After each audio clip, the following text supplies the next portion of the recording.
existence is war. All beings learn wisdom by first separating themselves from the unity of things, and then separating the unity of what remains.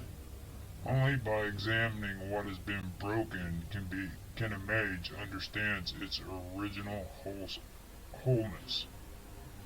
If she remained in original bliss, the unity of all things would be felt in much the same way. Prac- Practically speaking, an arrow should be able to use any fighting method as an allegorical solution to a non-violent problem, and any peaceful technique to war, no, win a war. Any peaceful technique to win a war. Enlightenment is honor. Mages know that everything has esoteric meaning, so meaning alone cannot be a sign of wisdom. True enlightenment is the ability to create meaning as well as reflect it. Oaths are how an arrow connects to the wider world, turning its lessons into unbreakable bonds of honor. An oath rewrites a mage's identity into something larger than herself. When she promises to protect a companion, she shares the meaning of her vow with her charge and her enemies alike. Oaths should never be broken, but they shouldn't be too narrow either, lest a warrior place her judgment in formal words rather than in dynamic thoughts. Adaptability is strength. An arrow should never rely on magic alone or pure power of any kind. If she uses magic, physical strength, or cutting words habitually to prevail, she cleaves to one way of doing things and denies the lessons afforded by new tactics. Pragmatically, an enemy can pick up a warrior's habits and use them against her. Sympathetic magic is the proof of many material spells. Unless she sheds thoughtless habits, a mage will make herself vulnerable. While it's easiest to see the problem inherent in relying on magic or one kind of magic too much, the order also charges members with examining their mundane lives. Is a mage overly fond of material luxuries, prideful speech? If so, she should correct herself. Some arrows turn to ascetic living, but others careen from practice to practice, ready to change their dress, manners, and even names to ward off complacency. The supernal is the self. There's a reason only humans become mages. A human being is, in essence, no different from the cosmos. The body, mind, and soul form a microcosm of a larger reality. Physical discipline is more than a matter of muscle and bone. It's a way to explore occult reality which lies embedded in the flesh, just as Atlantean wisdom can be found in the fallen world. The mind's hidden depths and brilliant heights the service is, recalls the supernal world. Service is mastery. Over the ages, the adamantine arrow learned that the that the unobvious ruler is rarely the true master of an occult hierarchy. Similarly, sleeping governments rely on a web of hidden actors. It's obvious then that power comes from action, not passive contemplation or meaningless structure. A straight or secret society benefits from its figureheads, who is the focal point of the group's ideas and the face of its hidden symbolic, or from its hidden power.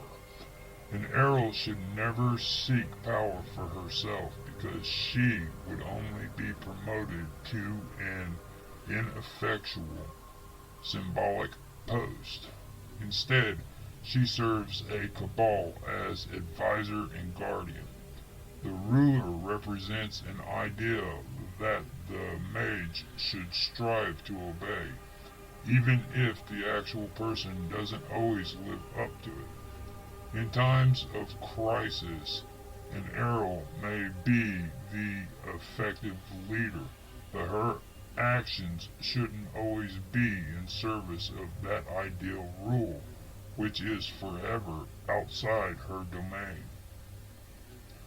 The adamantine arrow values efficiency, so it integrates its rights into the principal aspects of training and exercising the warrior's art. An arrow is rarely without an oath to some person, cavalier, ideal, or an apprentice. Apprentice's first oath is to his teacher. He's expected to obey any order, no matter how ludicrous or dangerous. By putting himself at the mercy of a master, a mage is forced to strive beyond self-imposed limitations. After that, an arrow finds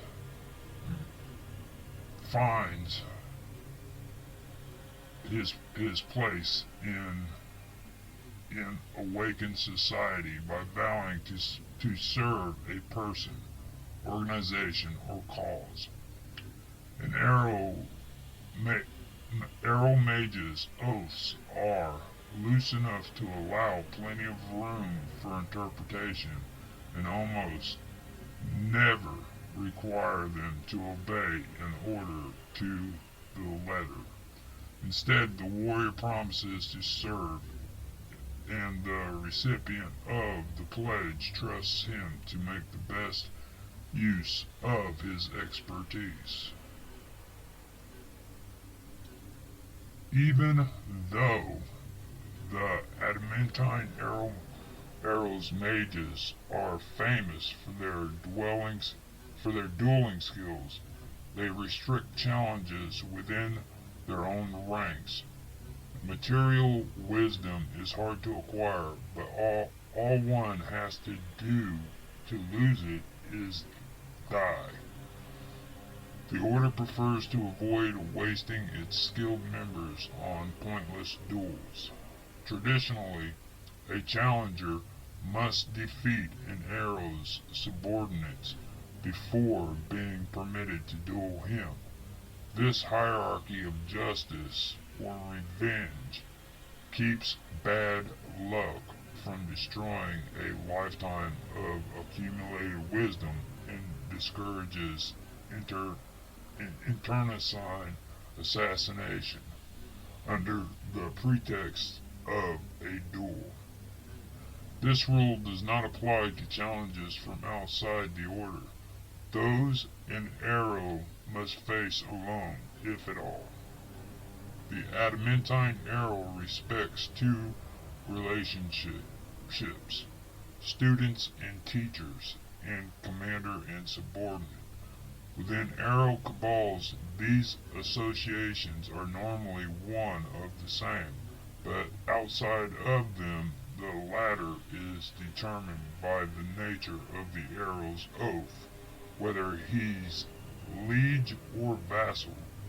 Teachers and students do not have official names, but go on by the vernacular of mages' common language.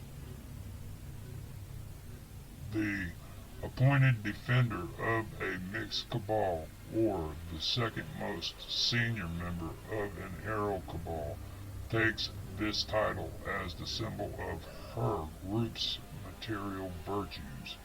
A banner warden considers it her prerogative to represent the cabal in any magical duel and to organize the group's defenses. This leaves her superiors safe to refine their rule, or, in the case of superiors within the order, to further the development of mystical arts of war. War leaders and chiefs, tacticians, are given the title of Adamant Sage. In these fallen days, the title is rare, since modern mages rarely fight in large groups. Adamant Sage is more of the unofficial leader of a concilium or large cabal. Her title is technically that of a military advisor, but her guidance is the de facto rule of law.